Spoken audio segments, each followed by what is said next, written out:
এত বেডি চাইয়া তুমি যেই বেডি বিয়ে করছো, কোনো বেডি না চাইয়াও আমরাও বিয়ে করছি, তো তুমি আর কি উল্টাইলা বেশি? আহামরি কি অর্জন করে ফেললা তুমি? আস্তাগফিরুল্লাহ। কি দুনিয়াটা ভোগ করা বাকি রইল আমাদের? কোন দুনিয়াটা? দুনিয়ার কোনটা আমরা ভোগ করলাম না? 5 ওয়াক্ত নামাজ পড়ে কোনখান দিয়ে ক্ষতিগ্রস্ত হয়ে গেলাম? কথা বলেন না কেন? আমরা কি বাজারের মাছ তরকারি চিনি না? আমরা কি টাইলস পাত্র ইট বালি সিমেন্ট চিনি না? তো কি আহামরি দুনিয়া, নাফরমান কি দুনিয়া ভোগ করছে বেশি? কথা বলেন না কেন? একজন সুদখোর, ঘুষখোর, বাটপার, সিটার জিজ্ঞাসা করেন যে বাটপার তুই আমার থেকে কি বেশি ভোগ করছিস? কি ঘটনা কিটা? তুই টাইলসওয়ালা বিল্ডিং এ ঘুমাও, তো আমি মাটিতে ঘুমাই। তুমি খাটে ঘুমাও, তো আমি কি শহীদ ঘুমাই? কিন্তু খাটে ঘুমাই। আহামরি কি দুনিয়া ভোগ করছো বলেন? শুধু শুধু শুধু শুধু নিজের সুন্দর একটা আখেরাত নষ্ট করে দিল। একেবারেই ফালতু, একেবারেই ফালতু। এই জন্য যুবক ভাই, রোজা নবীজি যেভাবে বলছেন সেভাবে রাখতে হবে। রাসূলুল্লাহ সাল্লাল্লাহু আলাইহি ওয়াসাল্লামের ভালোবাসা তিনিই বলে দিয়েছেন কিভাবে ভালোবাসতে হবে, সাহাবায়ে কেরামই শিখায় দিয়েছেন। এই জন্য এলেম আমলকে চায়, আমল এলেমকে চায়। ততক্ষণ পর্যন্ত ওইটাকে এলেম বলে না যতক্ষণ পর্যন্ত সে সেটাকে আমলে পরিণত না করে। ততক্ষণ পর্যন্ত ওইটা আমল হয় না যতক্ষণ পর্যন্ত সেটা এলেম অনুপাতে না হয়। মন মতো হইলে হয় না, খামখেয়ালি করলে হয়। এই জন্য বাস কথাটা যদি একটু কঠিনও হয়, আশা করি আপনি খেয়াল করলে বুঝবেন। এক সহজ কথা, যে এক মুসলমানের জন্য দুইটাই জরুরি। কোরআন সুন্নাহর ইলম বুঝে নেওয়া এটাও আপনার জন্য ফরজ, তদনুযায়ী আমল করা এটাও আপনার উপরে ফরজ। বলে আমি সাধারণ মানুষ, আমি গ্রামের মানুষ, আমি জেনারেল শিক্ষিত মানুষ, আমি মূর্খ মানুষ, আমরা কি আর এত তান ফার্মুনি কাফাইতেন না? আপনি সাধারণ মানুষ হইলেন কেন? এটা কি আমার দোষ নেই? কথা বলেন না কেন? আপনি জেনারেল শিক্ষিত, বাংলা অঙ্ক ইংরেজি পড়ছেন, কোরআন কিতাব পড়েন নাই, তো এটা আমার অপরাধ? কথা বলেন, এটা ইসলামের অপরাধ?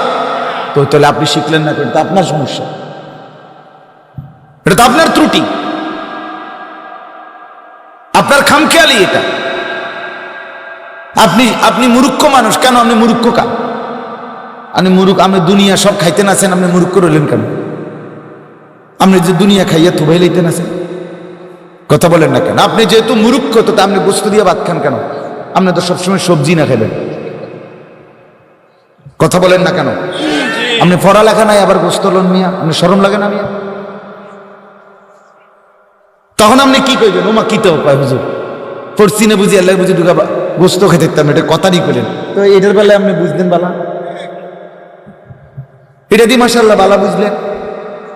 কথা বলেন, আপনি মূর্খ, আপনার ঘরে টাইলস লাগাইছেন কেন মিয়া? আপনি মাটির ঘরে না থাকবেন, আপনি শিক্ষা দীক্ষা নাই, আপনি কি লেগে টাইলসের ঘরে থাকেন? তো এটা কেউ মেনে নিবে?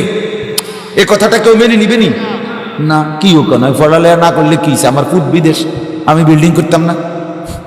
এই যে মুহুরির ফুট বিদেশ, আমেরিকা। কথার কথা বললাম, আমি বুঝাইতে চাচ্ছি আপনাকে যে এই যে ফালতু কথা, আমরা গ্রামের মানুষ, আমরা জেনারেল মানুষ, আমরা সাধারণ মানুষ, আমরা মূর্খ মানুষ, আমরা অল্প আয়ের মানুষ, আমার বাপ, এ সমস্ত ফালতু কথা বললে কবরে মাফ মিলবে না। ইডি আমার দ্বারে কইয়া বাচ্চা গেলেন আর কি, ওই হুজুরদের কাছে, অমুকের কাছে, তমুকের কাছে। আমরা বললে কি লাভ বাবা? আমি আপনার হিসাব নেব না, আপনিও আমার হিসাব নেবেন না, ঠিক কি না বলেন? তো আমার থেকে আপনি একটা কথা বুঝ দিয়া পাশ কাটতে গেলেন, তো কি অসুবিধা কি? সমস্যা কি? এটা তো আহামরি কিচ্ছু না, আহামরি কিচ্ছু। হিসাব দিতে হবে যে মালিকের সামনে, তাকে কিভাবে বলবেন ওইটা বলেন ক্লিয়ার। আমার ভাই ছেলেরা, তোমরাও নজর দাও দোস্ত, মোবাইলটা টিপো না, অনুরোধ বাফ। 1 ঘন্টা মোবাইলটা হাতে ধরে রেকর্ডও করো না। রেকর্ড করার জন্য যে স্ট্যান্ডওয়ালারা আছে, দোস্ত এটা নামাও, এই ভাই এটা নামাও, নামাও, আমার চেহারার দিকে তাকায় শোনো বাপ, ভালো হবে, কল্যাণ হবে। কিছুটা সময় আল্লাহর কথা দিল দিয়ে শুনতে হয়। সব সময় খামখেয়ালি করলে জীবন সুন্দর হয় না। এই তামসায় হায়াত শেষ। কারো জন্যই রাত থামে না রে বাপ, কারো জন্যই দিন থামে না। মদের আড্ডায়ও ভোর হয়ে যাবে, জুয়ার আড্ডাও ভোর হয়ে যাবে, আবার তাহাজ্জুদ নামাজ যে পড়ে তারও ভোর হয়েই যাবে। সময় থেমে থাকে না। কাজে লাগাইলেও সময় চলে যায়, কাজে না লাগাইলেও সময়। এটা বড় গুরুত্বপূর্ণ বিষয়। আল ওয়াক্তু সাইফুন কাতিউন। ইমাম শাফিঈ রাহমাতুল্লাহ আলাইহি বলেন, সময় হচ্ছে কর্তনকারী তরবারির মতো। তুমি যদি তাকে কাটো মানে ধরো, তাহলে তো কাজে লাগাইলা, নয়তো সে তোমাকে কাটতে কাটতে তোমার উপর দিয়ে বয়ে যাবে, বইয়েই যাবে। আমরা অনেক সময় বলি, যেমন আল আমিন ভাই, উনি আমার বন্ধু, এই যে ইমাম সাহেব, তা আমি বললাম যে আল আমিন ভাই একটা মিনিট, মানে হয়তো ঘরের দরজার সামনে আসছিলাম, তো একটা কিছু লাগবে, মোবাইলটা থুই আইছি, এই একটা মিনিট দাঁড়ান, আসতেছি। আচ্ছা, এই যে আমি ওনারে বললাম একটা মিনিট দাঁড়ান, সময় কি এই কারণে 1 মিনিট দাঁড়ায় গেছে? সময় বলবে না দোস্ত, আমি তোমার জন্য দাঁড়াই না, ঠিক আছে সে দাঁড়াক, না আমি না, আমি সামনে যাই, আমি সামনে যাচ্ছি, সময় ঠিকই চলে যাচ্ছে। 1 সেকেন্ড, 1 পলক। যুবকরা, ছেলেরা, এই যে কয়জন তোমরা ভিতরে বসছো বাপ, তুমি ভাবো, আলাদা ভাবো, আলাদা। ডানে বামে তাকাইও না। সমবয়সীর দিকে তাকাইলে আগাইতে পারতা না বাপ, ভালো হইতে পারতা না। এক সময় না ভালো হইতে দেয় না, নষ্ট করে দেয়, গড়ে না। সমান্যার লগে যদি জীবন সবসময় চালাও, তো সে তোমারে জুয়ার আড্ডায় নিবে, মদের আড্ডায় নিবে, সে তোমারে নারীর আড্ডায় নিবে, সে তোমারে মোবাইলে উলঙ্গ ছবি দেখাইয়া নষ্ট করে দেবে। সমবয়সী অধিকাংশই নষ্ট করে, গড়ে কম।